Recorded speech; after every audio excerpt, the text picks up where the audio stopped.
Good afternoon, everybody. Welcome to Interviewing Wednesdays. It is July 28th, 2021. For those people on Zoom right now, if you have any questions throughout the presentation, please just open up the chat window or the chat box and enter your questions there. For those watching on Facebook right now, please just use the comment field. I am monitoring that feed and I'll be sure to get those questions answered for you. Please note this event is being recorded and is currently live on Facebook. The recording will be on the Career DFW Facebook page and the Career USA YouTube channel for others to view in the future. By participating in this event, and if you have your microphone or camera on, you give consent for your name and picture to appear. Any comments that you put in the Zoom chat window do not appear in the recording. Well, good afternoon, everybody. My name is Jeff Morris. Back in 2008, I started a website called careerdfw.org to help those who were unemployed in the Dallas-Fort Worth area. In 2012, I started a second website, careerusa.org, to help people outside the Dallas-Fort Worth area. I have written a book called What I've Learned About Your Job Search That You May Not Know. It is available on Amazon. Since 2007, I've been facilitating and leading the North Dallas Plano Career Focus Group. The group's been around since the late 1990s, and I'll tell you about our programming that we have coming up this Friday at the end of this session. And since 2017, I've been a member of the practice interview team, and you'll hear all about that in just a moment.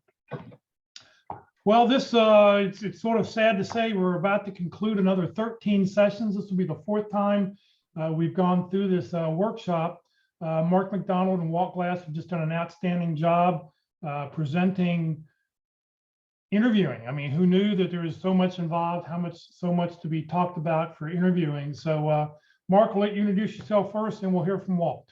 All right, thank you very much, Jeff. And yeah, another 13 sessions completed. This is the capstone, if I could use that word. So if you've been with us for all 13 sessions, congratulations.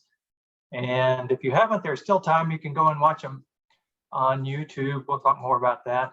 I'm Mark McDonald. I've been leading the pit crew since early 2014, and that was just a few short months after I got laid off for the third time in the industry I worked in, which was the telecommunications equipment industry. So these are companies that made electronics for the phone companies like Verizon and AT&T to provide service to your homes and your business. And in 2002, they started having tough times. And so between 2002 and 2012, I got laid off 3 times. So that was part of my motivation to join the pit crew and give back and help others. And then after doing that for about a year, I assumed the leadership. And so I bring with that experience a lot of confidence that you too will land in an equivalent or maybe even a better position than you had before. You know, based on the 3 layoffs I was involved in and all the other people who were laid off with me, they all managed to find their way back to gainful employment, and I believe you will too. And the best way for me to give back is to help you improve your interviewing skills. So here's how that works. I have a group of volunteers. There's about 30 of us on my mailing list. We all are or have been hiring managers, and we all have been in job transition. And most of them, as a matter of fact, are currently in job transition. So they're volunteering their time to help you out. And so volunteering means practice interviews are completely free. There's no cost at all. And we give a very personalized and customized experience. You provide a job description that you'd like to practice against. And of course, you provide your resume as well. And then I organize a group, usually 3 interviewers. We call them panelists. And we set up a time to meet. And we record it on Zoom. And so you get to see afterwards yourself on Zoom how well you did. And of course, the interviewers prepare in advance as well. They ask you very good questions relative to your situation and your experience. And we ask you a few tough questions too, or generally classified as tough questions.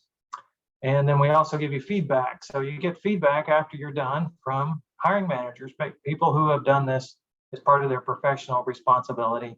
And so that's how the pit crew works. Our motto is practice early, practice often. So that means you don't have to have an opportunity in hand to come and practice. Just pick out a job description that looks good for you. Maybe it's your dream job, and come and get some practice in. You know, the more you practice, the better you'll be.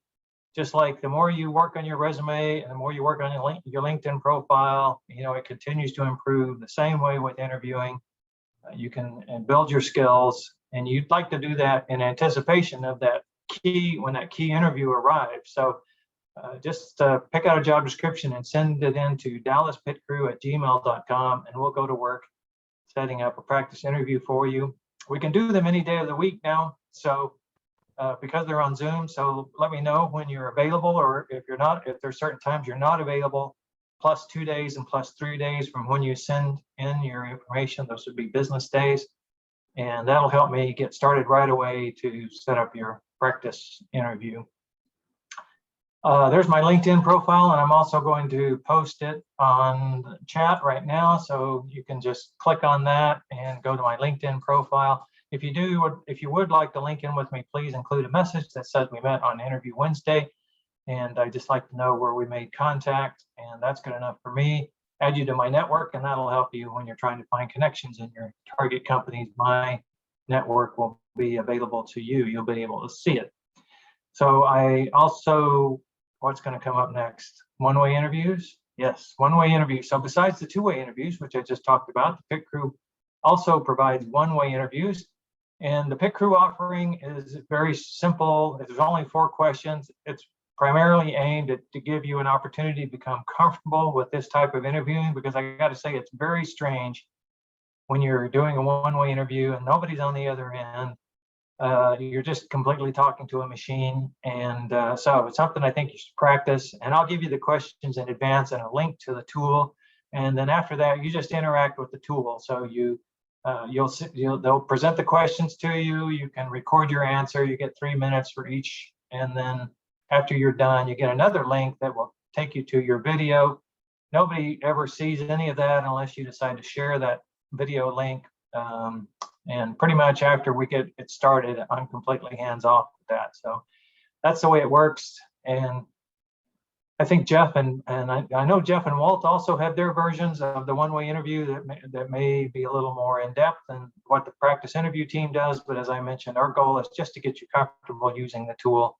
And I think it's amazingly uncomfortable the first time you do it. And then finally, I also coach. So besides helping people out by organizing their Pit Crew, I coach, and I just coach on one question. How do you answer the question, why did you leave your last position? Or sometimes interviewers may want to know why you left several positions, in your past. They'll say, well, take me through your last 4 positions and why you left.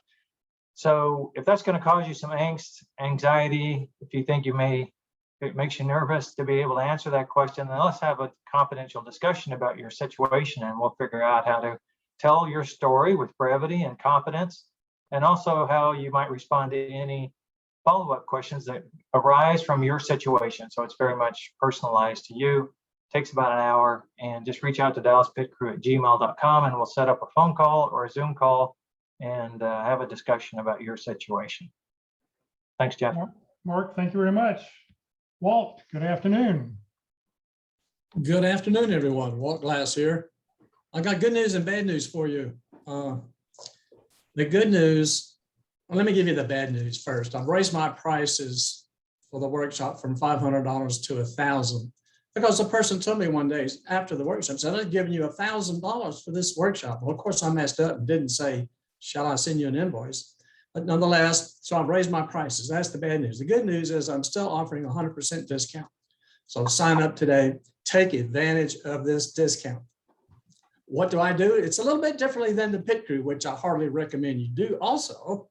And that is, what are the fundamentals of interviewing? What are we selling and how do we sell them? The interviewing is a selling presentation.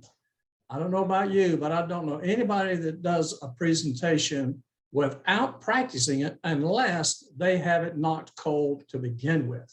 They understand all the content, they know how to present, they understand their audience, they know how to do all those things from the get-go. They're already at that point. But most of us are not. Most of us, we're not professional job seekers. We're not professional interviewers from the candidate's point of view. So how can we improve those skills and do that? So I offer the workshop. You have to be registered to attend. Look me up on LinkedIn, look at my About section, gives you some details there about what we do. So primarily, how do we differentiate ourselves from those other candidates? How can we be memorable from the other ones? For those of you that have hired people, you know what I'm talking about. When you come in on Monday and you've talked to 4 or 5 candidates last week, which one stands out? And why do you think they stand out? That's not an easy decision to make sometimes. Well, how can we help them make that decision quickly and easily? How can we see if there's a real match for us, that job fits us as well as fits them? So we can do that. And the other thing is we're selling I am, I do, and I help. We're selling our characteristics, who we are. What kind of personality do we have? What kind of soft skills do we have? And then we sell I do, and that's the skills and knowledge we have, the hard skills, the activities that we do, the knowledge education that we've had in the past. And then the I help, which is what can we do for them? So we want to take the characteristics and soft skills along with the actions and activities and skills and knowledge there to produce results for them. So how do we sell that? I see a lot of I do's in an interview. Do this kind of activity, do that kind of thing. I'm a project manager. I like project management. Yeah, you and all the rest of the project managers say the same thing. So how can we be different than that? I began this when I flunked an interview after working for 25 years. Did the networking thing, got in to see the hiring manager, and he asked me one question, and it went downhill from there. If you were to give a letter grade on how I did in that interview, there's not enough letters in the alphabet to answer that question. It would be worse than Z. So I walked out of there saying that's not going to happen again. And I did a deep dive into interviewing from the other side of the desk. While I had hired many people and done interviewing on that side, all of a sudden sitting on this side was a completely different story. You know what I mean. You have been there. You're there now. So be glad to have you register, sign up, come on down. It's not where you have to sit in the hot seat. It's not stressful. You don't have to have a lot of anxiety. You will get an interview video. I give you a handout which goes over many of the things that I talk about, plus some other things about the handout itself that includes around interviewing. So you get both of those and a couple other files that will help you. I do an analysis of your job description to help you tear down what's the information is they're looking for in the job. So I can help you get started. And also a list of things that you can prepare ahead of time prior to the interview so you can have some responses pre-planned as to what they might be. So this will give you confidence so that you can go in with some enthusiasm, excitement, and interest in the job in the company, which is a huge differentiator. So sign up, send me that email. I'll give you some dates. Come on down. I call it Learning Without Squirming. Well, thank you very, very much. All right. Well, today we're on session 13. We're completing the 4th round of these sessions. Today's topic is avoiding interview crashes. So gentlemen, take it away. All right, thank you, Jeff. And let me share my screen. Double click. There we go.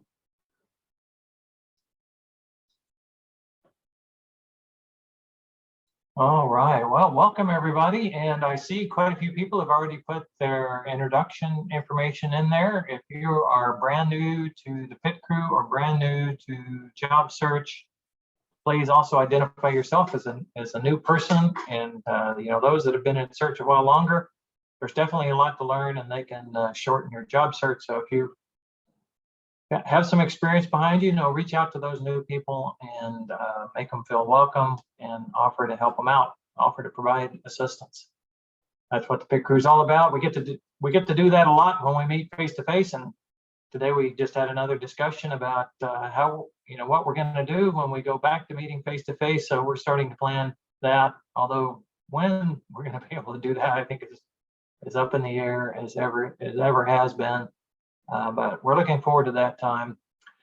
This actually, when I started, after I'd done the pit crew for about a year, I put together a presentation, lessons from the pit crew, and it was all about the mistakes that people make that almost everybody makes. And I gave that a couple of times. I gave that presentation a couple of times, and I said, well, this is not really what I want to talk about. I don't want to talk about all the mistakes people make. I want to talk about how you do well. And so I changed the presentation and the common mistakes just became a couple of slides. And the rest of the presentation was about interviewing well, getting a good start, all the things we've talked about, getting a good start, setting yourself apart, building rapport. And so this session, the last session of the 13, really builds on everything we've taught before.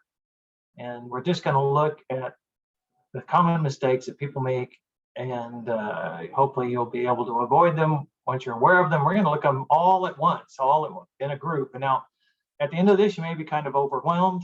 And so it's hard to characterize these things as mistakes. Some of them are definitely mistakes. Some of the things you want to avoid, at all cost, could be very detrimental to your chances, but others are just best practices. So if you do these things instead of doing it some other way, you're going to have a much better chance of improving your candidacy, of being selected as the final candidate. So we'll try to identify some of those as we go along. I reviewed the presentation, this week, getting prepared for this, and that's what I came away. I said, boy, there's a big long list here. But yeah, there is a big long list.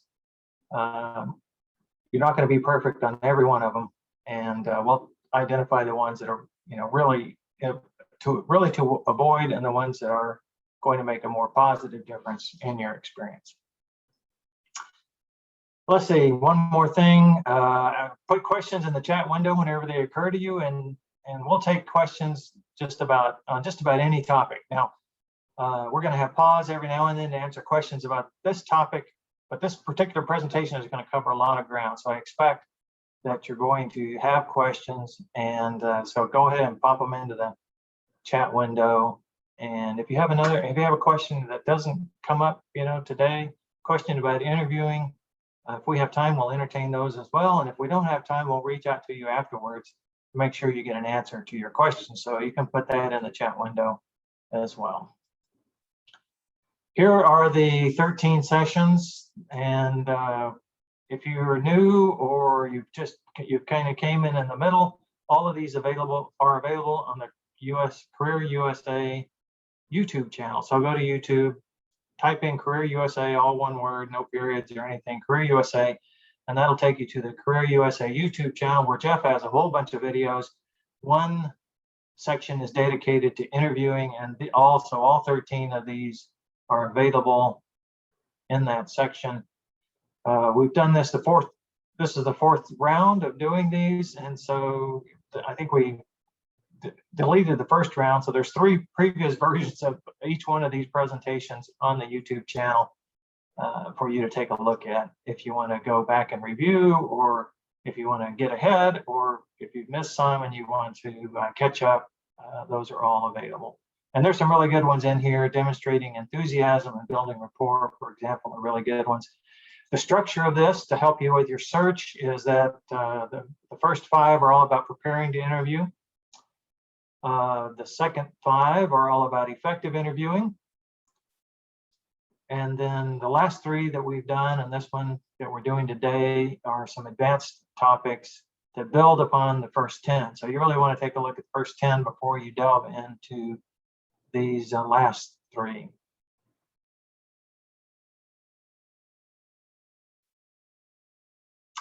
Okay, I have a couple of big sections here, and then Walt will be giving his perspective on avoiding an interview crash.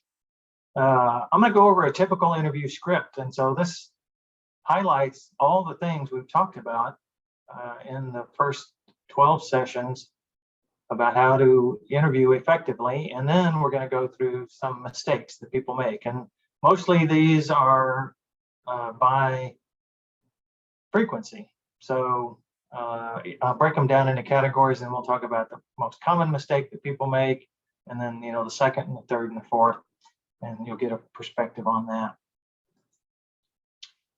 Okay, so if you've been through the pit crew, here is a typical kind of interview Wednesday pit crew recommendation. So number 1, you do a lot of good preparation for the interview, and as I just showed you, there's 5 out of the 13 sessions are just about preparing to interview. So the way this works is you'll see. Let me do a couple more, and then I'll show what that white X means.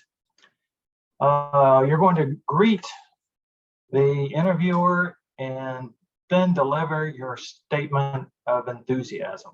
Okay, now that's my recommendation. Walt does it slightly differently, but the greeting and the statement of enthusiasm can be separate.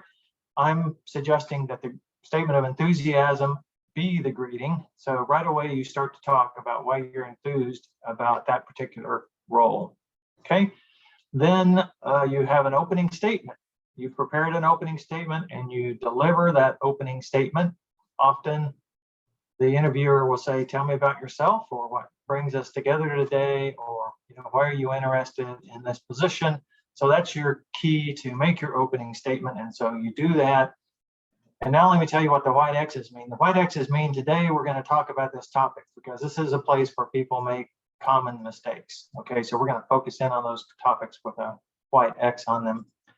Number 4, after you made your opening statement, is you ask your first question. And these are questions designed to get the interview to talk about what their most important priorities for this position are. Okay. And so you may need to have a little deference to the interviewer because now you're going to start asking your own questions, and they may not have actually had time to ask you one yet, except for, tell me a little bit about yourself. But it's very important that you do this right up front. And you'll notice as I go down here, there's some highlighted things in yellow. Every one of those is an opportunity for a question, and you should take opportunities to ask questions during your interview. And consider this, when we have a whole session just on asking questions. And one of the things we ask the people who attend that interview, do you believe that just answering the interviewer's questions is going to put you at the top of the list? And most people say, no, that's probably not going to do it. And that's absolutely right. So just going in and answering questions and not asking any questions is not the fastest route to landing. And so it starts right at the beginning. After your opening statement, you ask a question about the important priorities of this role. What characteristics do they need help? Where do they need help? So on and so forth. A whole list of things you could help. Now, you're going to be asked some behavioral interview questions. A behavioral interview question starts with, tell me about a time. Tell me about a time where you had a difficult customer. How did you handle it?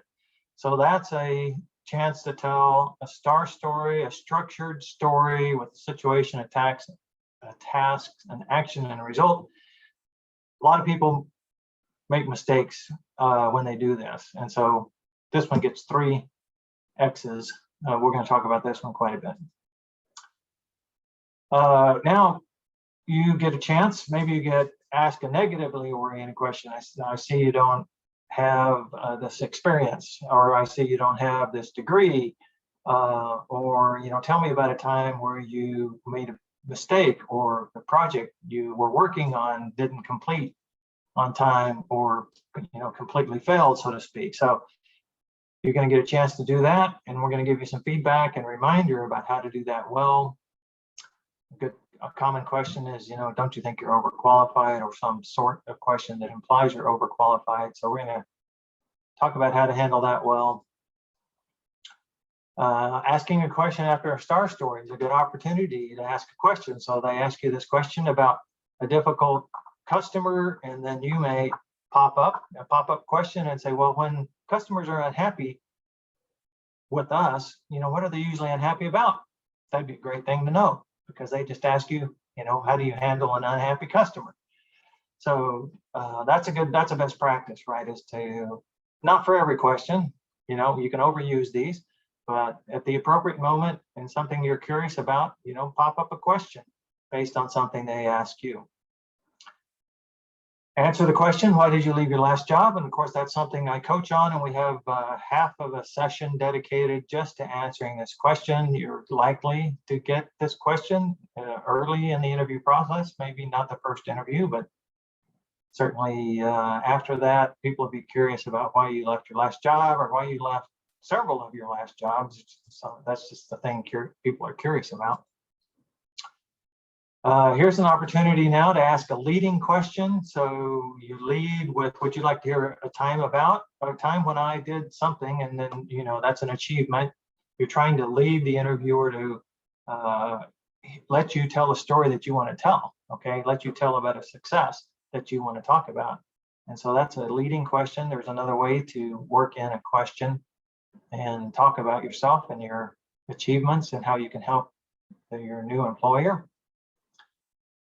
You want to throw in some humor. You want to demonstrate your personality a little bit during the interview. I guess it's really a mistake to be completely stiff and formal. And so don't be afraid to share some of your personality during the interview, and use a little humor. I mean, not everybody's good at using humor, but this is a good idea to make a positive quip, or to share a little bit about yourself when you're answering a question.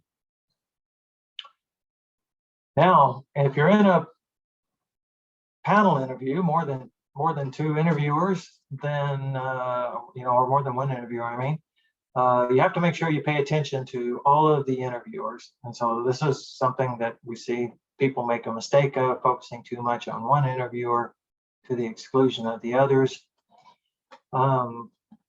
Ask a question with the specific purpose in mind of building rapport or building a connection with the interviewer. And so expressing curiosity is a really endearing quality. So specifically, this is what we suggest: is you ask a question, I'm curious to know how, or I was wondering about, and get the perspective of the interviewer. So you'll gain information, and they'll appreciate the opportunity to talk about their perspective, their thoughts on something that's interesting to you.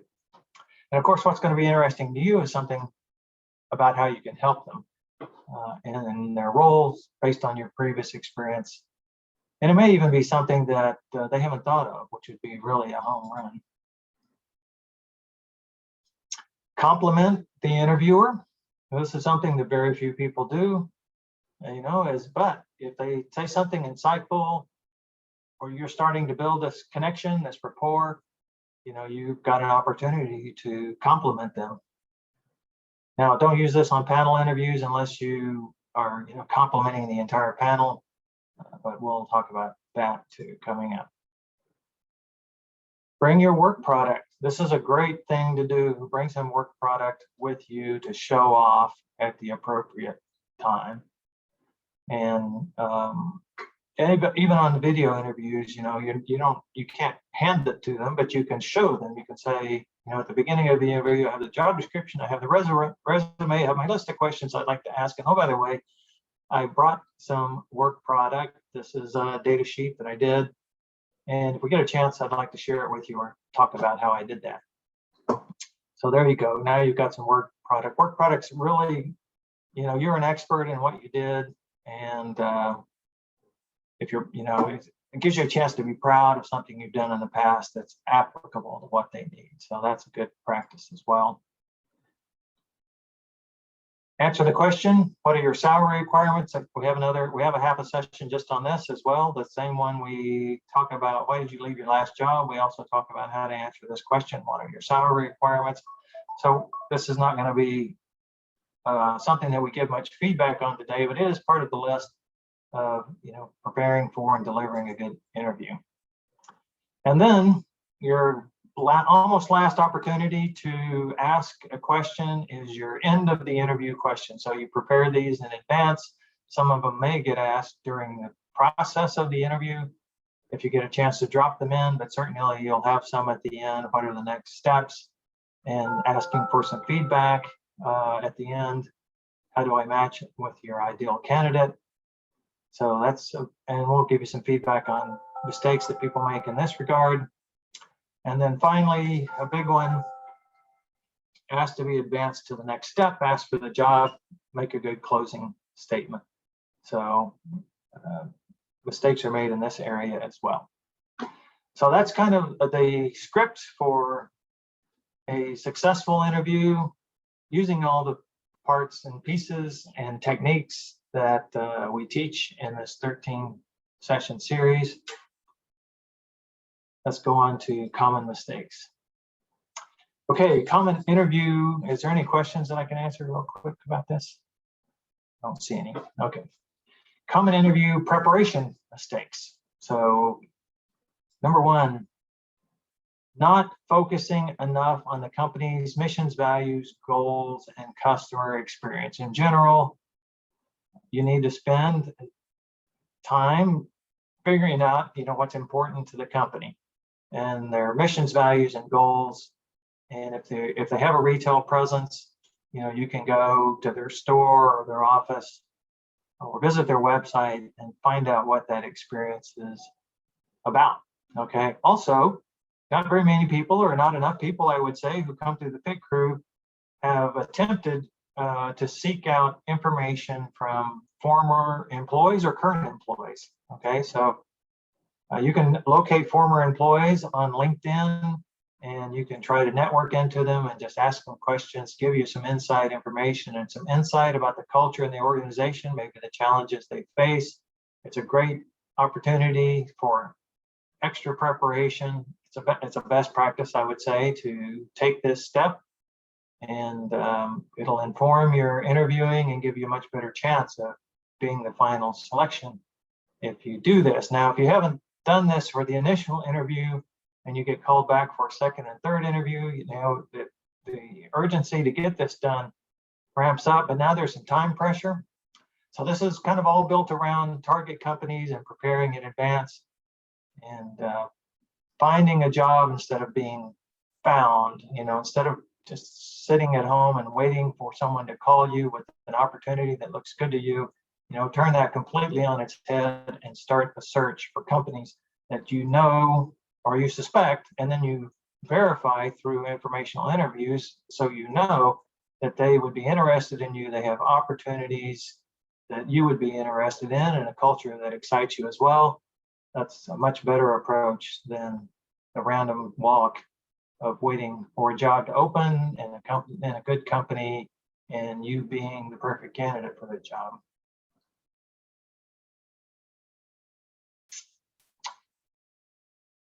So session 11, which we just did a couple of weeks ago, is all about informational interviews and target companies.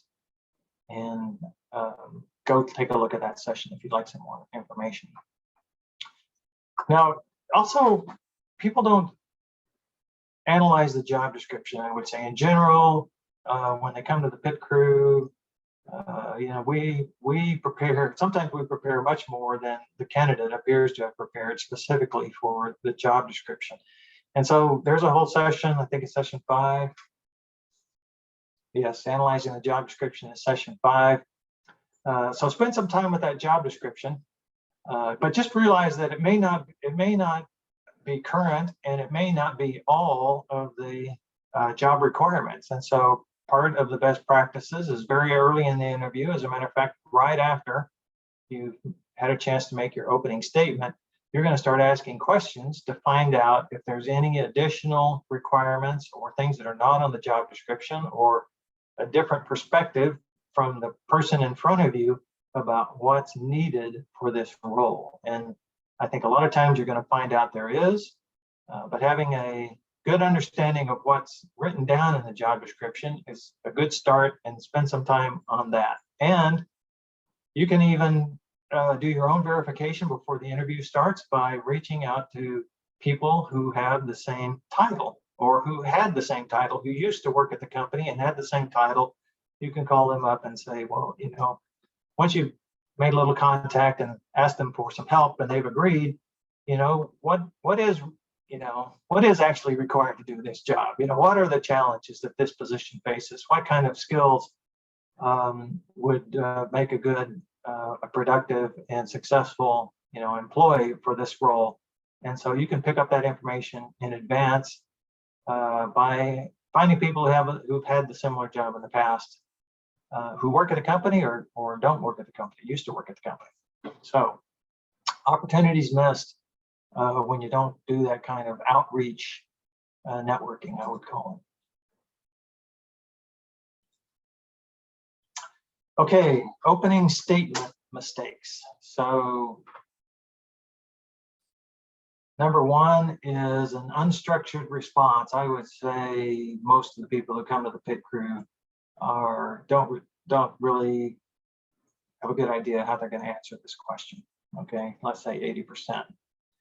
And so what happens is they kind of go hunting and fishing or shotgunning it. They talk about all the things they've done. Sometimes they review their resume. There's no particular message. There's no particular specific ways they could help or achievements that are going to resonate with the hiring manager. It's just a summary. It's just a summary. And so the best way to do that is to have a structured statement. Talk about your motivation, talk about some achievements. You don't have to talk about how you did them. You just need to mention the achievements. You're planting some seeds to let the hiring manager or the interviewer, if it's not the hiring manager, know that you have some idea about what this role is about, maybe based on the job description. It may also be based on the research that you've done, and you have some idea how you can help them.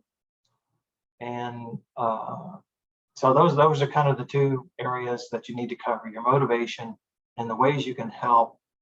And you may also, depending on your situation, talk a little bit about your professional training and a little bit about yourself. And there's a whole session on session 6, openings and closings, where we talk about how to do this well. The main takeaway, I think, is have some structure, have some purpose in that opening statement. Don't just wing it. Don't just talk about your resume. Don't just talk about what you do. Talk about how you can help and why you're motivated to help this company at this time in this role. So that's the best practice. I just mentioned this. Even if they ask to review your resume, you don't want to review your resume first. You want to make your opening statement, which, by the way, needs to be relatively short. 2 minutes would be good. And so it's not going to take a lot of time to show that you're focused, you have purpose, you have an idea how you can help, you have some motivation to help. And then you might say, where would you like to start? Or you might even offer a question. Would you like to hear about a time where I did something X, Y, and Z? If they really want to review your resume, then that would be the time to do it. And then, of course, you got to work in your first questions, right? What are their top priorities? So you know if the job description is accurate, or if there's additional things that haven't been added that are important that aren't on the job description.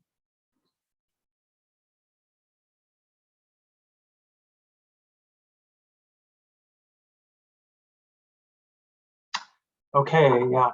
The third bullet up here, not immediately transitioning to your first question after the opening statement. This is really important. And when we talk about difficult questions, which we did last week, a lot of difficult questions you might receive, like specifically questions about your background or things that are missing in your background or your lack of experience in a certain area, can be addressed by knowing what their most important priorities are, okay? And so you can deflect those questions by talking about how you meet those important criteria, which they just told you, a few minutes before, as opposed to not having something that was on the job description. And if they still, pursue it, you're open to say, well, is this one of the most important things that you need done for this job? Not having a CPA degree or whatever the shortage may be.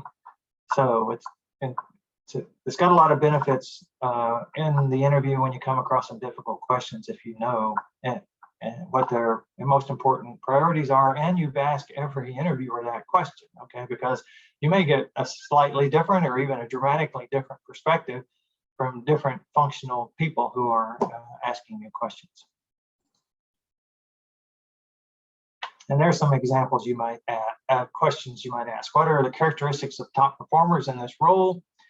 For this role, what are your most important priorities? Just a very straightforward question. Where do you need me to help? A little bit later in the interview, I recommend asking this question, based on my background, after you've had a chance to discuss a little bit based on my background, where do you see me making the biggest impact? Which I think is a very good open-ended question. They can answer that question several different ways. And it's good information for you to know as well.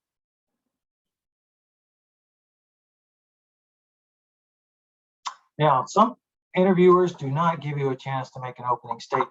And so not recognizing or taking the opportunity to make an opening statement is a mistake. And the statistics say about 2/3 of the time, maybe 3/4 of the time, the interviewer is going to ask you to tell me about yourself. As a matter of fact, if you go take your job title, if you go and Google questions you might be asking an interview for project manager or for accountant or for a customer specialist, you're going to see the first question is, tell me about yourself. Okay, tell me about yourself. So it's very common, but it's not 100%. Okay, it's not 100%. And sometimes for second interviews or third interviews with when a second round or third round interviews, when somebody comes back to practice, we'll on purpose skip asking that question to see if the candidate, after having, practiced before, will go ahead and present their opening statement, even if they're not giving an opportunity to. So this is something you need to be aware of as well. Not everybody's going to give you a chance. You should take the chance, or you should take the opportunity or make the opportunity. It's only a couple of minutes long. It's going to be very focused about your motivation and the way you can help. You need to work that in at the beginning. Don't go deeper into the interview without. Now, let's say that this just doesn't work out. And so what you want to do is, if you don't get the chance to make that opening statement, is you kind of sprinkle in the achievements and perhaps some comments about your motivation without them having to ask. So if you get an opportunity, you can say, would you like to hear a story about, and talk about an achievement? Or, one of the things I want to make sure you're aware of is that I'm really motivated to have this job and work at this company because, just tell them. And so that covers making the opening statement, even if you don't get to make it in the first few minutes.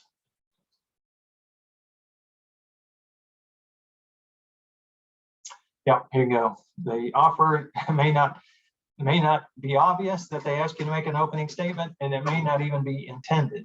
Okay, they may just be skipping that step. It's not part of their interview ritual, but take the opportunity to make that opening statement.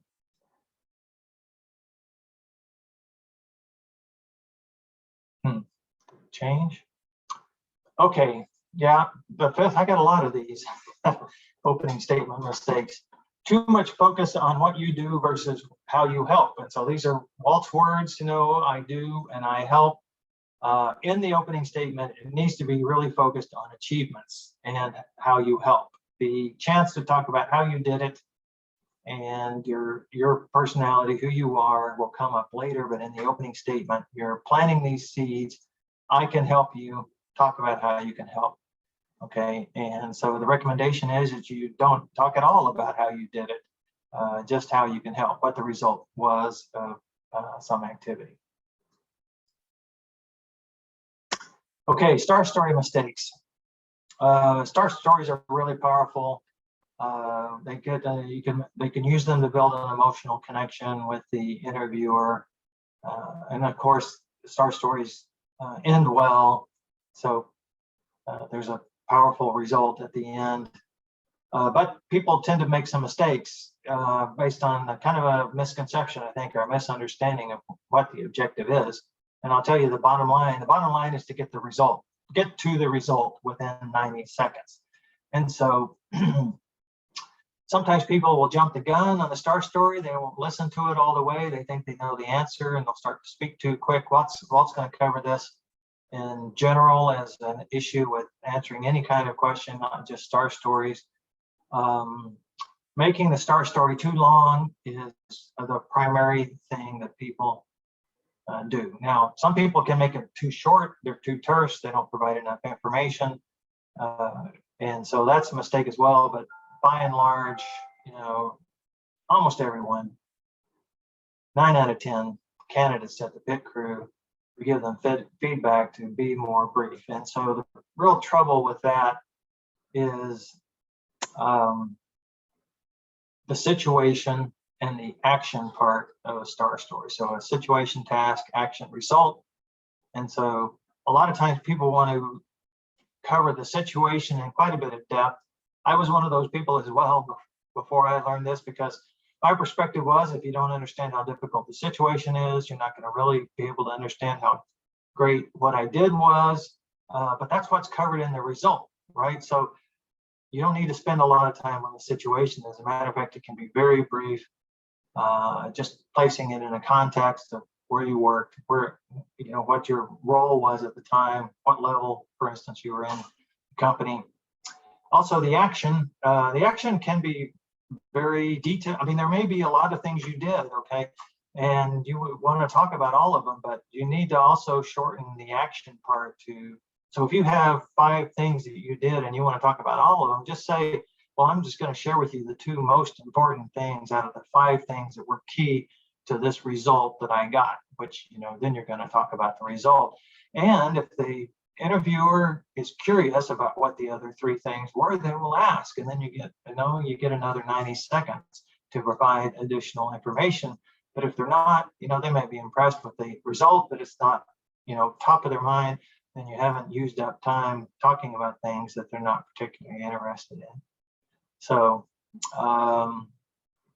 STAR stories, I've got a whole session on STAR stories, session 3, and just don't fall in that trap of talking too much about things that may not be important, and certainly spending too much time on the situation. It can just be very brief.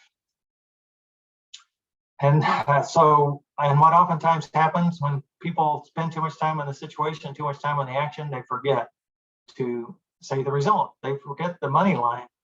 And so, as I mentioned, the goal is to get the result in 90 seconds. That's what needs to be in your mind when you're preparing in advance. And by the way, I encourage you to practice telling your STAR stories. You can record themselves. You can start a Zoom session and record your video of yourself telling the story. You need to kind of develop some muscle memory in your tongue so that the words you want to say come out, and the other things that are floating around in your head don't. Okay, some people get distracted by telling the story and what's happened in the flow of the interview. So you want to practice these things to the extent that you are confident you can deliver them. And if you choose to add or subtract information based on timing or the reaction of the interviewer, you can do that as well. You can be extemporaneous. But getting them brief is going to take some practice, okay? Because most people tend to start drifting. I call it drifting in their focus on answering the question and getting to the result. And so practice. Of course, you can come to the pit crew and practice answering those questions as well, but practice answering them at home with your phone or with a video recorder.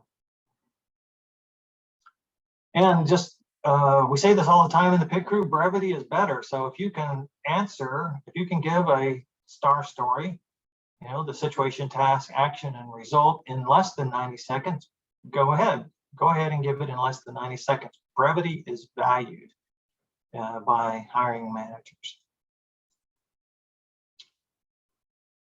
Okay, this is a big one, and a lot of people have worked in teams and been trained that there's no I in team. Okay, so they'll tell their STAR stories using the third person, and that's a mistake.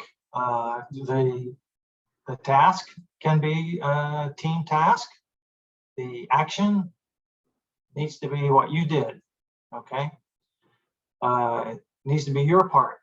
What I did was, or my part was, and then the result might be a team result. So most of the STAR story can be team oriented, but the action has to be about you. They're not hiring the team, they're hiring you. So they want to know what you did and how you reacted and how you addressed your part. And so don't use we more, especially when you're talking about the action part.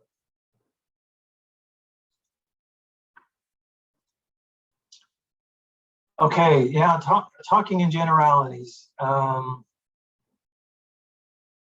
people believe, some people and some personalities. So we interviewed learning and development specialist last week, and she just really couldn't help but teach. I mean, all of her answers were aimed at teaching, and to the extent she'd tell us what she was going to tell us, and then she would tell us, and then she would tell us what she told us. And it was all very bookish, okay? But what people are mostly want to hear is about what you did, how you addressed it, and not how you might do it if you were reading it in a book, how it might be taught to you or explained to you. They want a very specific instance, your instance, okay? So tell me about a time where you had a difficult customer. So instead of talking about how you handle a difficult customer in general, you'd say, well, if the customer was upset about this, I would do that, or this or the other thing.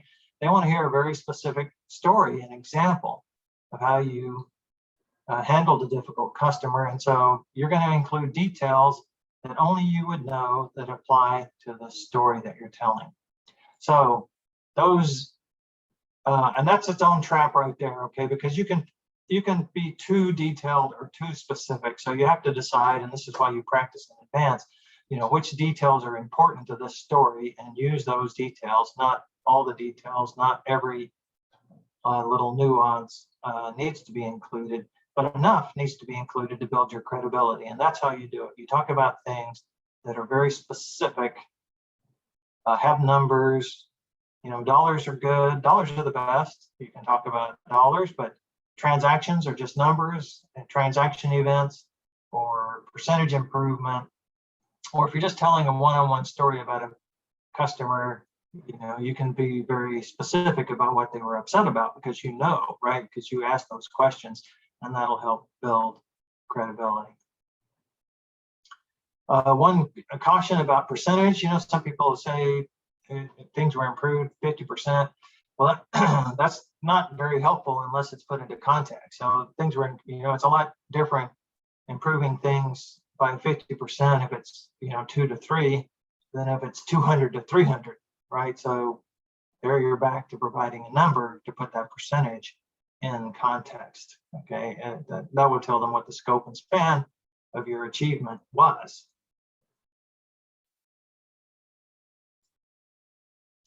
Okay, common panel interview mistakes is focusing too much time on the panelist who asked the question. And so this is very difficult to do in a video interview because there's really only one person there, it's the camera. But when you're meeting face to face, you want to continue to talk to everybody who's in front of you.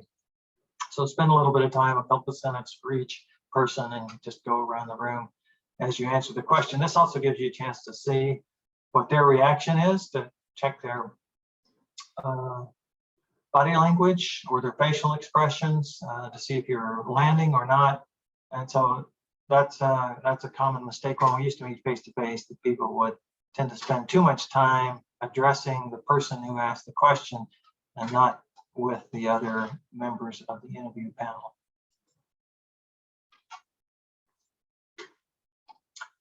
I put a comment down below that the same way with asking some of these personalized questions, until you kind of sorted out what each person's role and responsibility is, you want to just ask questions that anyone could respond to, not aimed at any particular person. And then you'll learn by the questions that you ask what their particular focus is. Also, complimenting a single panelist is a bit of a mistake, and a lot of people use this phrase. Maybe it's a crutch phase. That's a great question, but it's a common way to slight all the other panelists who haven't yet asked their great question. Okay, so singling them out for praise and not praising the other two. It's kind of like complimenting one without complimenting the other two. So don't use that, don't do that. You might say, and instead of saying that's a great question, or you might say, well, I'm glad you asked that question. It's something I wanted to address, and then go into it. Okay, taking the lead. Let's talk about this for a moment. And I think I'm getting pretty close to my part, end of my part. This is a quote from Jack Bick. Jack Bick's a coach with the Pit Crew and Career Alliance. He's written a couple of books, and he volunteers his time with the Pit Crew. And he said this one time, I thought it was a great line. The middle of the interview is a conversation created by you. Okay, so you guys may recognize that getting into a conversation or a dialogue with the interviewer is a good idea. It gives them a chance to talk. It gives you a chance to get additional insight, to learn about the role, to build a connection with them. But it's not likely to happen unless you make it happen by asking questions. Okay, it's going to be they ask, you answer. It's going to be an interrogation. It's going to be no different than anyone else who allows themselves to be interrogated. And so you have to take the lead. And that's why the title on this slide is Taking the Lead. This is going to separate you from the pack, is starting a conversation by asking questions. So how do you do this well? Okay, you have a list of pre-prepared questions that you want to ask, and certainly those ones right at the beginning, you're going to get started right after your opening statement to start asking questions to get them to tell you and show your, interest, your persistence and interest, your goal to figure out what they need help with and, how you can provide that help. Okay, so that's your pre-prepared questions. And of course, those questions you ask at the end of the interview as well. What are the next steps? How do you see me fitting in? Are good questions. So you make that list of questions, and but that's not the middle. That's just the beginning and the end. Okay. Pop-up questions, I already gave you kind of an example of a pop-up question. So they ask a question, and then that ignites a thought or curiosity or an interest in you. And so you ask a question back. Okay. This is a very good way to get them to start talking and for you to gain information, and also to start to make a connection, because you'll start, if your thinking is aligned, and that's kind of the definition of rapport, you begin to understand that you think that each of you think alike, you have this kind of thing in common, then through asking questions, you can discover that. And then what about questions are used to influence the course of the interview? And that may not be, what about's kind of a general word. I mean, have you ever thought about doing X, Y, and Z? And it's a way to solicit a response for them, but also to get a boomerang, right? So they may say, I never thought about it, but tell me more, what do you think about it? I'll just boomerang that question back to you. So if it's something that isn't on the job description, but might be helpful, you suspect highly it might be helpful, this is a great time to say, well, what about, have you ever thought about using agile project management techniques to improve financial forecasting or improve sales forecasting? So this would be kind of a non-standard concept for using agile techniques, which are mainly used for software development. Maybe you've done that. I've seen some pretty interesting things done like this. And so you could just ask this question and see if they've ever thought about it, because you have experience with it. It works. You could implement it in their company, and it may be a differentiator. It may turn out to be a differentiator for you. Now, any of these types of questions can be personalized. So you can ask the question generically, what do you think about? Or you might say that that's more a personalized question. You might say, I was wondering if you've ever done X, Y, or Z. Or you can say, I was wondering what your opinion is, or how do you feel about? So that's a more personalized approach.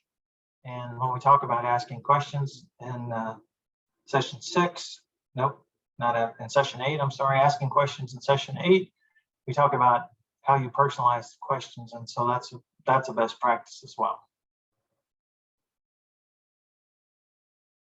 There's my list. Anybody have any questions they want to ask?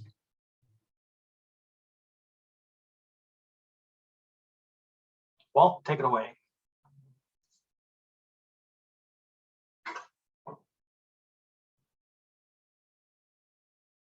You're muted, Walt.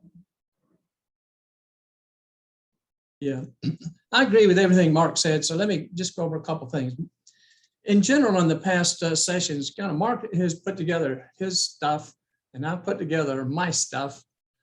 Gives you kind of two opinions, and a lot of it overlaps. A huge amount really overlaps. So on this one, and what I did, I said, gee, everything he said, there's no need for me to repeat a lot of the things that I think are critical and important.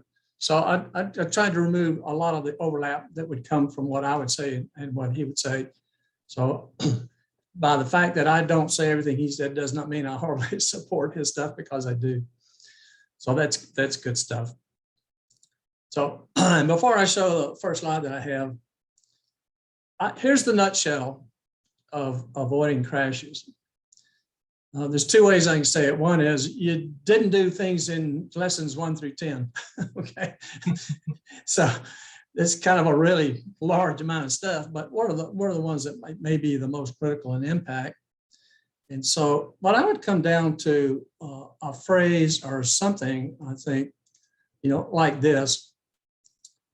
If we don't really have the right mindset going into the interview, we don't practice brevity, conciseness, and we don't give clear, relevant responses in their frame of reference, we're headed down the wrong path.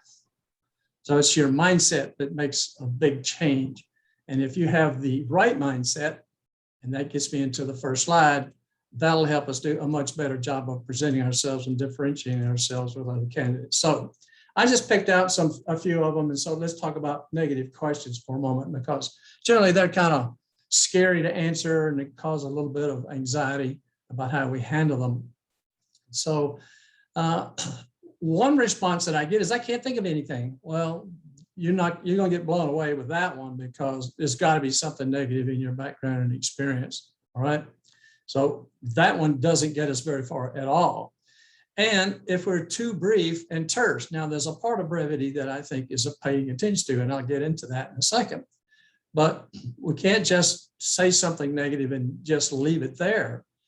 Then there's a problem with people telling too much information about the negative, okay? And then we might select something that has a negative impact on the business, right? One guy said he accidentally hit the emergency shut-off button on the wall in the data center and shut down the data center, okay? I wouldn't choose that as an example. I mean, it's a great example of the greatest failure, but it won't get you hired either. So we don't have to pick that one. We want to pick something a little bit easier on impact of the business, and failing to then comment on what was the learning or how we manage something, if it's a weakness, that resulted from that mistake. Because the real question and the motive behind the question is, do you recognize your mistakes? And what did you do about them? What did you learn from them? So how to do it well? We can ignore things like, tell me some recent mistakes. We can ignore recent and we can ignore plural. But so we select a nit. Doesn't have to be recent. Nits are defined by something that doesn't have a big business impact. It has a little business impact. Whatever the negative is, use just a few words. You can tell the truth, but not the whole truth, the god-awful truth in some cases. And then positively, so that mindset goes to, what did I learn? Or how do I manage or develop, a weakness? So I could give you an example. I used this one before, you may have heard it. I often forget to use my coupons at the grocery store. So what I do is I'll put them in the glove compartment on the car, and they're always available every time I go to the store. And I stop, okay? So here's the mistake. Here's what I learned. Here's what I do so that I don't make that mistake again. Now, the god-awful truth is I forget to take them out of the glove compartment. When I take them into the store, I forget to give them to the cashier. And then when I get back in the car and I look at them, they're expired anyway. So that's a true story. And that happens to me.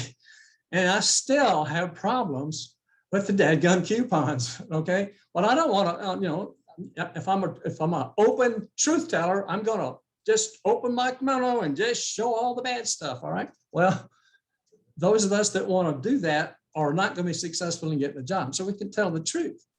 One person was asked, tell me about some of your recent mistakes. I said, okay, one was this, another one was this, and another was this. And I said, stop. He said, well, I'm answering the question. I said, great. You answered the question that way and you won't get the job. So which way do you want to go? So you've got some options here as to how to do that. So how to handle these negative questions are in this how to do this well. So speak with positivity. My expertise in this area is growing. is I learn more and more, okay? Working knowledge, able to learn quickly. I have expertise in a similar area. Maybe their CRM system is different than the one you're used to, but I'm very familiar with this and I can easily pick up, and I have the expertise, then I can easily pick up the new system to learn the inputs, outputs, et cetera, and how to navigate the system. Something like that, all right? Now, if they get to a biggest negative, the greatest failure, okay, what was your biggest mistake you ever made or something like that? Here's my suggestion on answering that. Remember that it doesn't have to have a big business impact to be a big mistake or a big failure. The difference between a mistake and a big failure is basically the significance in the learning. A big mistake, a big failure says I learned something very significant.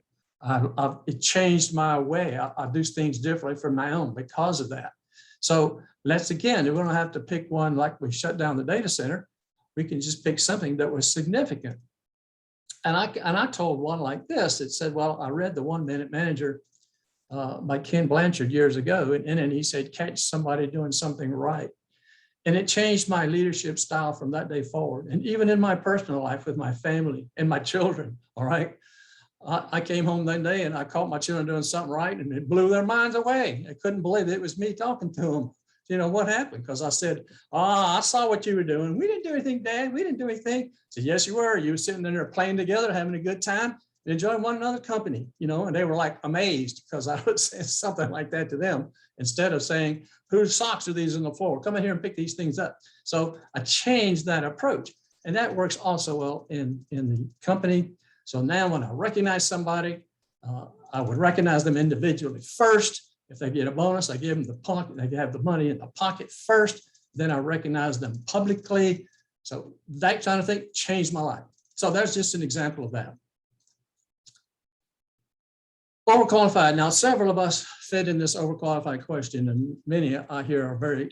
So Walt, Yes. excuse me, when they asked something about biggest failure, and I like the way you said frame it, and it doesn't have to be you shut out the data center, but can you bring something that's a profound learning from your personal life and say that you've learned to treat people differently or better or being more open and tolerant or things like that? Are they suitable in a professional interview session? I suggest start with professional. All right, always go with a professional answer before a personal answer. Now, if they ask you a personal question to say something in your personal life, I might address it that way. You have to be careful because they ask a legal question sometimes. If they ask an illegal question about your personal life, you give them a very short answer. You might inquire as to why is that question interesting to them? You know, why would they ask that question? And then after you're hired, you can correct them. So, but I would stay professional. My suggestion, relevant to the job. Does that answer your question? Yes, and it would be professional relevance to the job, but you start understanding better. You start developing empathy for other people or things like that may come in handy. But agreed. Well, when I first became a team leader, and towards my last position in a leadership role, what leadership do you think I knew in being a team leader compared to what I had 20 years later? Quite a difference. So I might pick something out. So when I first became a team leader, I thought I understood my people. I quickly found out that I didn't. I interviewed each one so that I could really apply their knowledge, skills, and resources to make us more effective in our results and our activities. As an example. Okay, overqualified. Here's what I hear a lot in interviews. The first thing I generally hear quite often is, no, I don't think so. Don't you think you're overqualified? No, I don't think so. And I hear I'm absolutely qualified. Absolutely, Abby suggests that we tell that one. With all my experience, look at what value I bring to the position. I can hit the ground running. Yeah, okay. No, you maybe not think you're overqualified, that you're right qualified. You feel like you are. I can bring greater value to the position. Yes, I can hit the ground running. I can mentor and coach others to develop. Yeah, you can do that. Okay. Some of us say, well, there's some additional, I don't know everything. There's some additional learning opportunities. And then they sell the difference in the fact that I haven't worked in this industry before, which gives me a good reason not to hire you because you don't have experience in this industry. And my experience will be an asset to the company, will help me be, do well in this position. And you're right. That's all. You're right. Okay. But my question to you is, have we answered the motive to the question? There's a motive for asking this question. What have we done? Well, first of all, we told them they're wrong. We said, no, I'm not overqualified. Well, they think we are, right? And then we give them all the reasons to show them that we are overqualified. So that technique doesn't work very well. So I suggest first we target right. What position are you targeting? Are you willing to take a lower level position? Maybe you are. Maybe you've reached a point in time. I did that in my last job. I went from a significant leadership role to an individual contributor role as a customer relationship manager dealing with colleges and universities in the state of Texas. So it was like a stepping down position from the things that I used to do. So they'll ask questions, overqualified, lower level, something like that. So they believe we're overqualified. It doesn't matter whether we are or not, they believe we are because they asked the question. The motives, there's several things that can come up in the motives. This question has probably more motives, potential motives, than any other question. We're old and are set in our ways, all right? It's going to be a lower salary. We can't adapt to change too much. We can't keep up with the things that are going on in the world. And you look back at all the changes you've been through in your career, and you're saying, you don't think I can keep up with changes? How do you think I survived over the last 15, 20 years in my role? Lack of interest in long-term employment. Oh, you're just going to work for a couple of years and then retire, and you're going to quit. You're just looking to finish out your career, which may be true. Some of us are saying, I just want to work for 3 or 4 more years, and that's it. And the main concern, being the biggest one, is a short timer. You won't be happy here, you won't like it, and you'll leave. And I don't want to invest all that time in you and money in you to bring you on board, get you acclimated, get you going, get you started, and then you turn around and leave. So here's a suggestion how we might approach it. Let's agree with the interviewer. Well, if you say that I'm overqualified, would you agree that I'm qualified? Well, of course you are. And they're going to agree with that. And that's a little bit of a sales technique to start them to move from a negative situation in their mind to a positive situation in their mind. Because we are in a selling presentation. We need to learn how to sell ourselves, right? So let's talk about things that says, this is the job for me and why, and this is the place where I want to do it and why. In other words, convince me that this is the job you want to do and that you want to do it here. Now, in my opening statement, this is a couple of things that I include in my outline for your opening statement to tell them why you love this type of job, doing these type of activities, producing these kinds of results, and why this particular company, their services, their products, the industry, whatever it might be, that says these things energize me to work in this position in this company, right? So I actually say that's a couple of things you can put in your opening statement to already show that you're interested in that job, no matter what your background responsibilities might have been.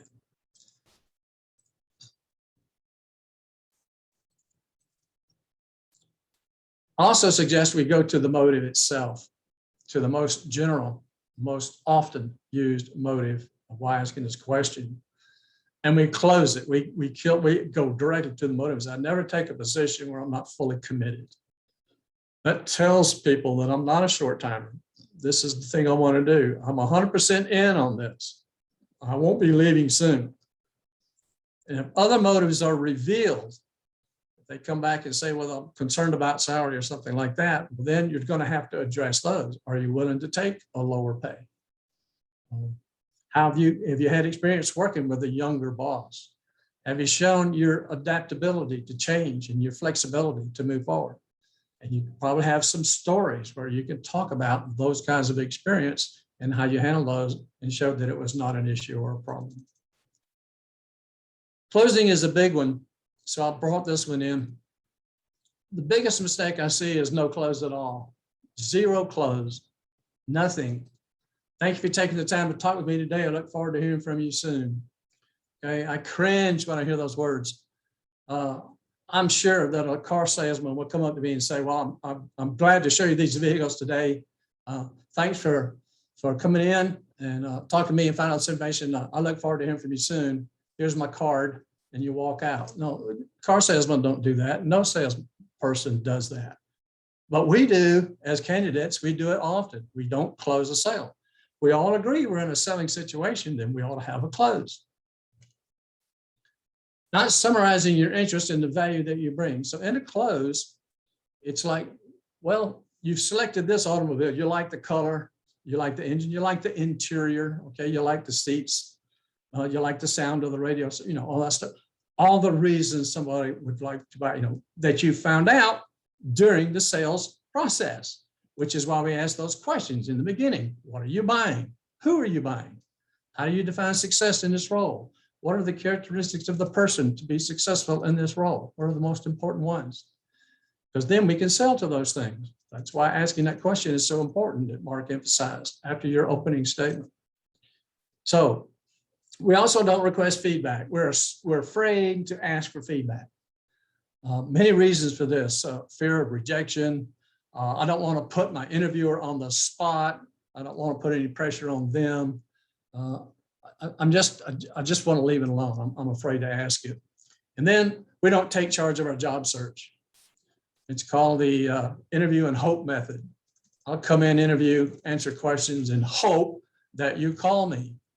And many of us saying, I hear crickets too often. I don't hear anybody calling me back. I don't know how long to wait before I call them back. So how do we do these things well? Well, let's show interest in the job. So here's kind of an outline I have for summer, you know, in closing. So well, everything we've talked about today looks great. I can't wait to get started. I'm really excited about this opportunity. Some people might say, gee, where would I be sitting if you hired me? Something like that. A little humor inside of that. Summarize the value we bring. Let's tell them why they should hire us. We're going to answer that question in a quick, brief summary, all in about 90 seconds now. The value, I mean, not 90 seconds for number two. I mean, the whole close runs about 90 seconds. So summarize the value. We've talked today about you need a person who can help you turn customers around, achieve higher profit margins, develop new products, whatever their needs are, that I can help you do this, okay? Seeking feedback. How do I compare to the ideal candidate? Do you see me fitting into this role? Ask for feedback. You may not get an answer. Most of the time, interviews are, they don't have to tell us anything and we have to tell them everything, right? It's kind of unfair. But you can watch body language. It's not going to hurt you to ask the question. Think about it from the interviewer's perspective. I mentioned that earlier in your answers. From the interviewer's perspective, if you ask them and says, I'm really curious to know how you would compare me to the ideal candidate. It's a positive way of saying, do you have any concerns about me fulfilling this role? Please don't ask, do my qualifications fit the job? I'm going to tell you why. First reason is, yes, they do, but that doesn't mean you're going to get hired. All right. Qualifications are not the only thing that makes the hiring decision. It's your personality, it's your culture fit, it's your soft skills. It's how you communicate and how you talk. It's not so much the story you tell, it's more powerful in how you tell it. I remember in the pit crew, question was asked for a star story and the person laughed. He said, that was a fun one. And then he told the story showing how much fun he had going through that process to achieve specific results. And all the panel members says that was one of the best things that the person did, was how they told that story, and laughing and saying that was a fun one, that he enjoyed doing that. Always find out what their process is for hiring.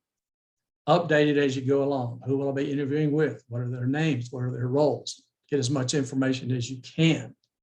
There's some information about in other sessions about being careful about some things, because recruiters don't like to give away too much information. They're afraid you're going to go around them. So you can say, I'm just looking for information so I can do some research. I promise you that I won't go around you. I will go through you with the communications of anything I need to allay that concern.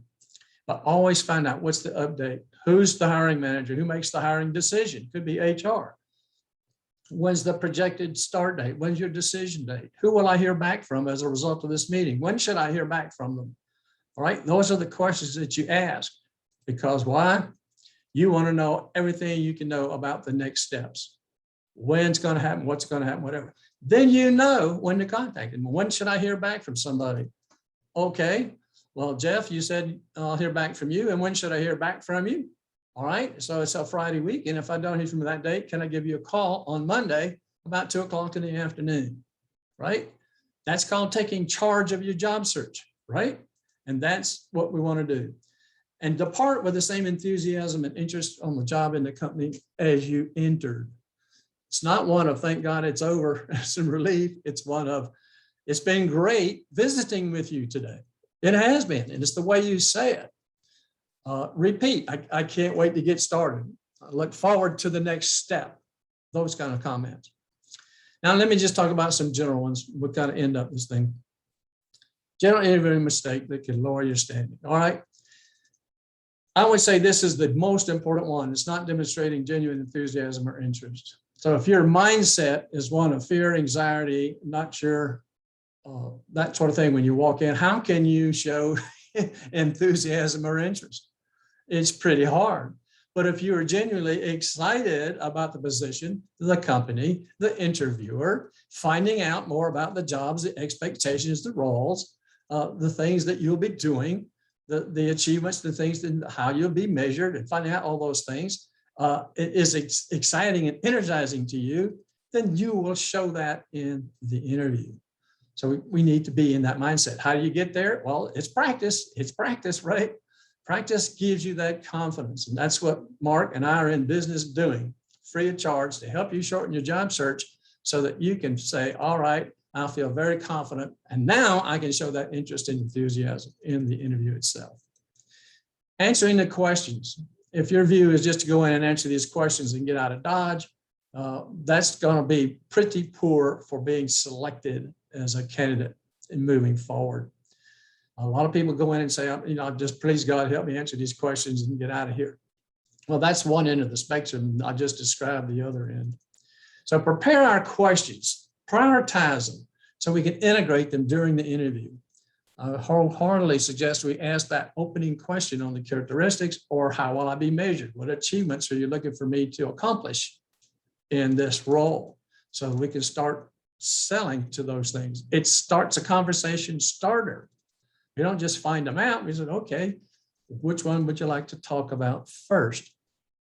Now, one of the persons mentioned, and she's not online now, says, you know, I'm an outstanding executive assistant looking to support executive management. And if we just change those words around a little bit with interest and excitement and say, I am an effective and efficient executive assistant, maximizing support for executives to make impactful decisions. Now, I just changed the words around a little bit. I put it in their frame of reference. I'm saying, gee, I'm looking for a person who's energetic. I'm looking for a person who does well in organizing and being effective and being efficient. So I'm describing myself. I'm telling you a little bit about who I am, you know, in that answer.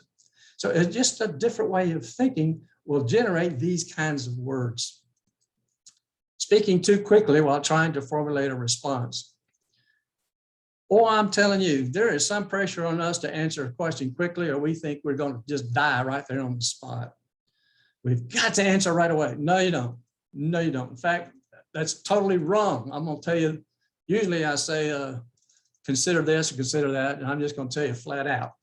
That's wrong. Pause. Pause. So pause and think before answering with a nice, clear, concise response. I'm thinking about the person in the picture that we asked a question to. He said, let me think about that for a moment, took out a piece of paper, a pad, pencil, wrote down things, took about a minute, and then came back and gave us a nice, clear response. And every panelist said that was the best part of the interview, was that person pausing, organizing their thoughts. It was not a simple answer to a question. It had some complexity to it. Stopped, took the time to put the thoughts together and did that. We were all very impressed with that. This was an executive level person. This is what we expect executive level people to do, all right? Some people walked in and said, I want to show you that I'm quick on my feet and I can think rapidly, all right? Well, if you can do that and do that successfully, go for it. But at the same time, I think the interviewers are much more impressed with people who pause and think and give a nice, clear response. Speaking from our perspective only. So somebody was asked, why do you want to work here? And what did they say? They said, well, why do you, because I think, I really enjoy the environment. You've got great training. I like learning new things. I like a good work-life balance, and I believe you excel at that. And finally, you're just a few minutes from the house. So my question is, whose frame of reference are you in? Well, you're in your frame of reference. Is anything wrong with this answer? Not necessarily wrong. That's your perspective. So if you want to give that, that could be great. But I'm going to tell you, the fact that you live a few minutes away from this job is not a part of the reason that I'm going to hire you. It doesn't mean anything to me. If I could add or maybe replace with what I really enjoy doing is I enjoy doing these kind of activities, producing these kind of results. For example, and I give an R and a star story of achieving something that's relevant to that position. So I'm driven by the results more than the activities. So you can mention your activities, but add your results to it, or just give the results. Why do you want to work here? Because I like turning customers around, et cetera, doing the things that are they that you're hiring me for.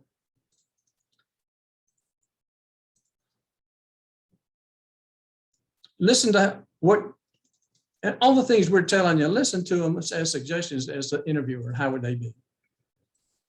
All right. Listen to our words for implied negatives. I'm looking for managerial support, executive support, kind of implies that we have not received it in the past. So I'll stop there and see if you have any questions. Mark, I made a little change on the last slide because you had your quote at the bottom of it. So I added my quote too.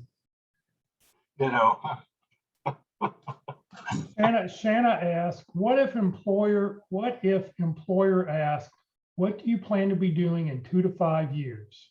I try to be positive, but I always feel like I'm lying. Well, if you feel like you're lying, that's probably a wrong approach. All right. And this is something you can prepare for as well. But where do you see yourself now?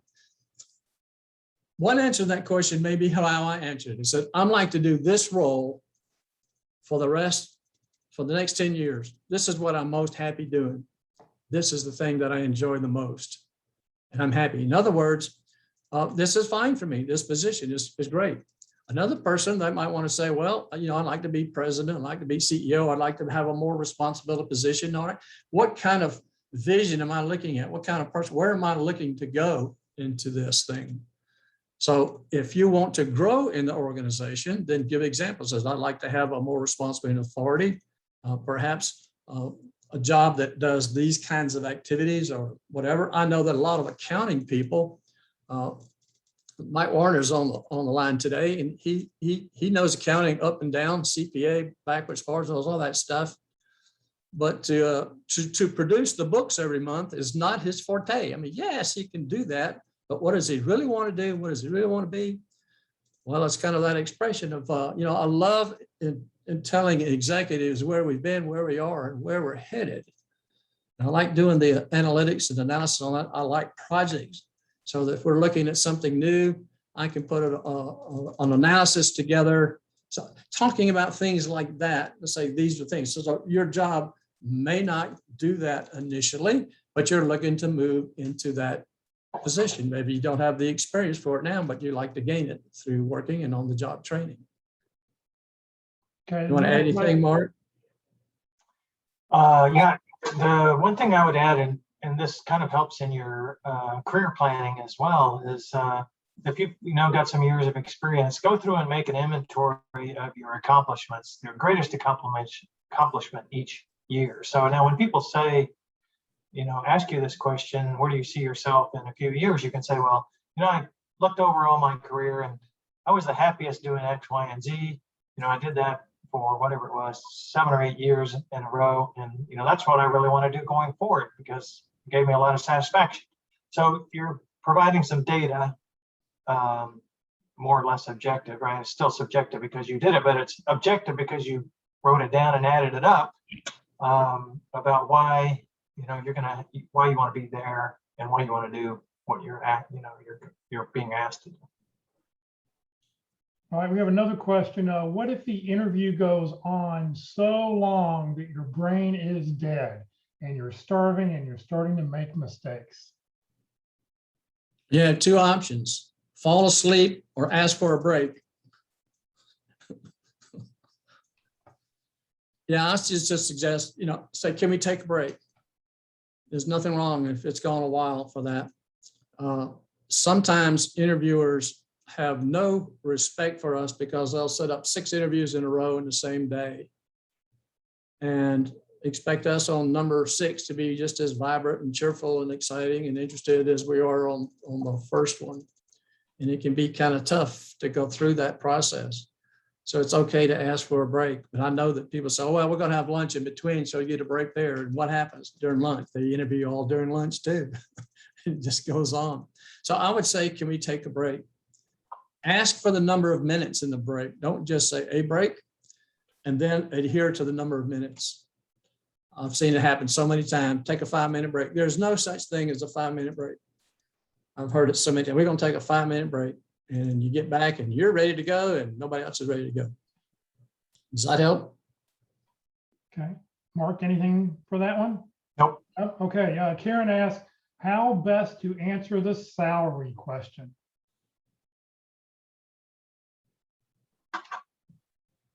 Well, I always have my theory. I pause to let Mark answer it because I get to answer it all the time. And maybe Mark wants to give it. Well, yeah, my approach is not in the mainstream. My approach is to answer the question, especially if you're unemployed. Most people will tell you, you should defer until you have additional information. But I heard Jay Fusaro speak about this 5 years ago, quite a while ago, and it seemed to make a lot of sense to me. Is you could just, for the responsibilities of this position is a key phrase you want to use, because no matter where it is in the process, you're going to be learning more and more about what they need and how you can help. And so, as I understand the responsibilities of this position at this time, I would expect.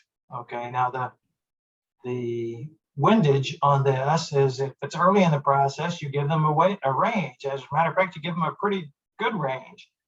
And in session, whatever session it is that we go over this, session 7, go take a look at session 7, the first part of it. We talk about how you determine that range, but answering the question gives them insight that you know what this role, or at least this title, gets paid. And you imply that it's acceptable to you. Giving them a range, you recognize there's a range of contributions and their value. And then you have permission to ask them the question, what is your budget, right? Which is what you want to find out, or does this fit in your budget?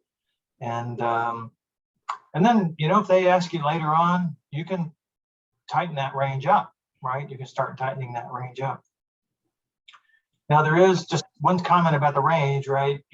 If you say 90 to 110, they're thinking 90 and you're thinking 110. So if you've done your research and 90 to 110 is the range and you have 20 years experience, you might add to that. With my ability to contribute, I would expect to be at the high end of that range. Okay, so you're answering the question with data that you collected. You may want to add on to that, your relative space, where you see yourself fitting in that category, because, definitely you say 90 to 110, you're going to get an offer for 90. Well, I think the key here is when they're asking the question, because it's a knockout question early on in the process. It's often asked by recruiters. So I would think about, from a recruiter's perspective, all they're looking for is, I'm going to ask you 4 of these questions. If you don't answer them all unacceptable, the interview's over and I'm done because I don't have enough time to fool with you. So they just want a knockout thing. So I like Mark's answer, and there's a phrase in there that I would use as well that's saying, based upon what I know now. All right. Mark says, and if the information I have at this time, which is the same type of thing, I would put that in there because you might know differently later on. Do you have a job description? Do you have anything whatsoever? I mean, if you don't have anything, I don't think there's anything wrong in saying, would it be all right with you if we took a little more time to understand the expectations, how this job will be measured, how I can contribute to the organization, what my role and responsibilities and authority level might be? But I am interested in what is your range. So I would always come back, and ask them. So ideally, I'd like to put it off, but I don't want to stop the interview process, particularly if it's a company that I want to work for. So you've got some options there, but if they're not going to go any further, you're going to have to give them a range, and the interview process is going to stop. Then go ahead and give them this number. Say, well, this is what I would expect. Then I might follow that up with, can we spend some more time talking about the roles and responsibilities? Because a lot of the recruiters call and their job is to write down your responses to a set of questions, then to hand it off to somebody. And then somebody else is going to determine whether you go forward or not. Do your homework, look up the industry, the job title, the location. BLS.gov is a great place to go look and find, and they give you some quartiles and percentages, and based on experience, I think it's a great place to look up the salary. Salary.com is also another place. It's company provided data. So get prepared based on at least what you know thus far. And so you can talk about that. You don't have to say, well, I'm just looking for something that's, I'm sure you'll give me something commensurate and you'll be fair and equitable. All those things are basically blowing the interviewer off. I'm just not going to answer. I'm just giving you a general answer to that. Too many people do that, and that doesn't give them the information that they need to go forward. Debbie asked, how does one set up a practice interview with the PIT team? You just send an email to me, dallaspitcrew@gmail.com. That's all one word. It'll come to me, and include your job description and your resume and your availability for +2 days and +3 days. 80% of the time, we're able to do it in 2 days, but every now and then it takes a little longer to get everybody's schedule lined up. So if you do that, I'll go to work right away, immediately, as soon as I receive your information to start setting up your interview. I didn't mention they last an hour and 15 minutes. So you need to have about an hour and 15 minutes blocked out. The actual interview is about 45 minutes of that. And then there's introductions and feedback. And so the whole thing lasts about an hour and 15 minutes. And Teresa's got one question on here, but I recommend maybe you reach out to Mark or Walt and have them, you do a little bit of one-on-one coaching on how to answer that question. So I'm not going to do that. Well, I can say a couple sentences. Number one, be sure you understand the definition of diversity and the definition of inclusive and being, inclusion and what they are. Because if you really truly understand what they are, then you can talk about how you can achieve that in the things that you do it. So if you mirror the diversity of the community in your organization, you are being diverse. If you're making people feel good, you're accepting their ideas, they feel like they're important, they feel like they are listened to, then you're inclusive. Great. All right, well, guys, thank you very, very much. This has been a great wrap up for the 13 sessions that we've got going on. Just as a reminder, Career DFW and Career USA, we're putting on training as of next week, only 4 days a week. So tomorrow for effective resume Thursdays, my favorite resume tips with Carol Buckel. She'll be with us tomorrow. This Friday at the North Dallas Plano Career Focus Group meeting at 9:30 in the morning, the new normal, the new job search, what Kurt Vondermatter, who's a retained search consultant, will be sharing what he sees, what he's seen over the last 16 months and what he predicts will happen the next few months coming up. So join us this Friday at 9:30. Women of Wisdom, they meet the first and third Friday of the month. This is the fifth Friday of the month, so you have to wait, and that group will be starting up again next week. Networking, our networking group is going to move to Thursdays. So starting August 12th, we'll do networking every second and fourth Thursday, and we'll do resumes on the first and third Thursdays. So please be sure to sign up for our mailing list. If you'll get the topic and the title every day, and you'll know what's happening. Next Tuesday for LinkedIn Tuesdays, how to create a LinkedIn brand. It tells your key contacts who you are, what you do, and how you can help with Terry Sullivan. This session next Tuesday will not be recorded, so if you want to watch it, you do need to watch it live. Next Wednesday, for Interviewing Wednesdays, we're going to start all over again with session number 1, preparing to be interviewed and how employment recruiting works. So join us next Wednesday at 1 o'clock. Jeff, if I could. Recorded. It will be on the Career DFW Facebook page and the Career USA YouTube channel. On the Career USA YouTube channel, click on playlist, and then you can pick the subject that you're looking for: resumes, interviewing, LinkedIn. Don't click on the video, but click down below where it says view full playlist. We see that green arrow, and then up will come a list of all the different events, all the different topics and titles that we've talked about over the past several weeks. If you don't see the newest one on top, please click on that little sort button. If you're not receiving emails about our workshops from another source and you'd like to join our mailing list, you're welcome to join the Career USA mailing list. We only put out 6 emails a week, but the nice thing is every day you will get the title of the day, the topic of the day, and the Zoom link of the day. So that way you'll be able to just click on the link and join us every day when we do our sessions. So please remember, we're just a Career DFW. It's a 501c3 nonprofit organization. Walt's a volunteer. Mark's a volunteer. We're all here just to help you land your next great opportunity. So if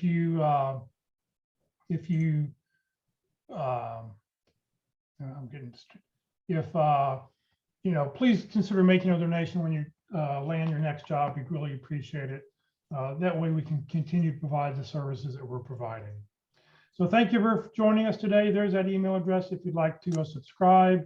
And Mark and Walt, thank you very, very, very, very much for the 4th round of 13 sessions.